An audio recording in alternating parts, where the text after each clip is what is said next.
안녕하십니까. 더불어민주당 구의 상관 소양 지역구 정종윤 의원입니다. 존경하는 완주 군민 여러분, 박성일 군수님과 공무원 및 관계자 여러분, 김재천 의장님을 비롯한 선배 동료 의원 여러분, 반갑습니다. 대한민국의 주권은 국민에게 있고 모든 권력은 국민으로부터 나온다. 대한민국 헌법 제1조입니다. 헌법 제7조는 공무원은 국민 전체에 대한 봉사자이며 국민에 대하여 책임을 진다라고 규정하고 있습니다. 국가 권력의 핵심이 국민에게 있고 국민이 선출해준 정치인과 공무원은 국민을 위해 봉사해야 합니다. 그런데도 봉사자인 정치인이 주인인 주민들의 의사는 묻지도 않고 스스로 통합을 거론하고 있습니다. 2021년 전라북도 새해 화두로 완주 전주 통합론이 언급되었습니다. 완주 전주 통합론은 선거 때마다 등장해온 단골 이슈입니다.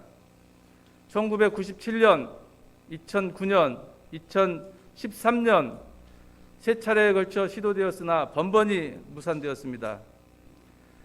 2013년에는 그때 당시 전주시장과 완주군수가 적극 나서서 완주 군민을 대상으로 주민 투표까지 강행했습니다.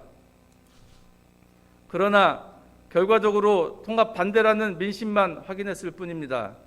그나마 찬성표의 대부분도 당시 행정력을 동원한 결과였음을 공공연한 사실입니다.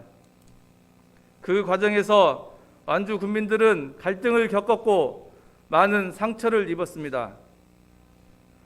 이번 통합론은 전라북도 행정구역 개편과 전북 광역화 사업의 일환으로 나왔습니다.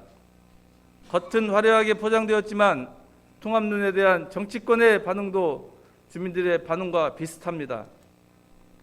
우리 지역구 국회의원인 안우영 의원은 주민의 의사가 존중되어야 한다라고 하며 반대 입장을 밝혔습니다. 박성일 완주군수, 김승수 전주시장도 마찬가지입니다. 이원택 윤준병 국회의원은 광역행정구역 통합이 또 다른 불균형을 초래할 가능성이 있다라는 유보 입장을 밝혔습니다. 완주군은 문화, 복지, 교육, 산업 등 여러 부분에서 꾸준히 성장세를 보여주고 있으며 앞으로도 희망적입니다. 도농 복합도시로서 자족 기능을 충분히 갖추고 있습니다. 인접 도시들보다 완주 군민들의 삶의 질에 대한 만족도가 훨씬 큽니다. 완주군의 인구 역시 꾸준히 늘어나고 있습니다. 그런데 왜 자꾸 완주를 걸고 넘어지는 것입니까? 왜 선거 때마다 우리 완주가 거론되어야 합니까? 왜 완주가 전라북도의 발전을 발목 잡는 것으로 몰고 갑니까? 완주군의 자존심은 이렇게 마음대로 짓밟고 뭉개도 되는 것입니까? 분노를 넘어서 서름마저 북받쳐 오릅니다. 군민의 의사가 반영되지 않는 행정통합 논의는 군민과 도민, 정치권의 갈등만 증폭시킬 뿐입니다. 과거 세 차례의 통합 논의 과정에서 실패했던 이유를 알고 있습니까? 세금, 복지, 혐오시설에 대한 군민들의 공감대를 얻지 못했던 것입니다. 완주 전주 행정구역 통합으로 인해서 국민들에게 이득이 되는 점이 무엇인지 따지고 살펴서 국민들을 설득하는 게 순리입니다.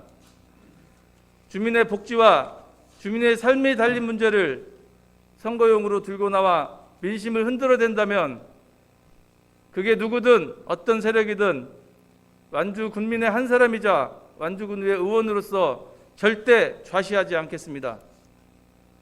동료 의원 여러분과 완주군 집행부 여러분의 적극적인 동참을 촉구하며 이상 자유발언을 마치겠습니다. 경청해 주셔서 고맙습니다.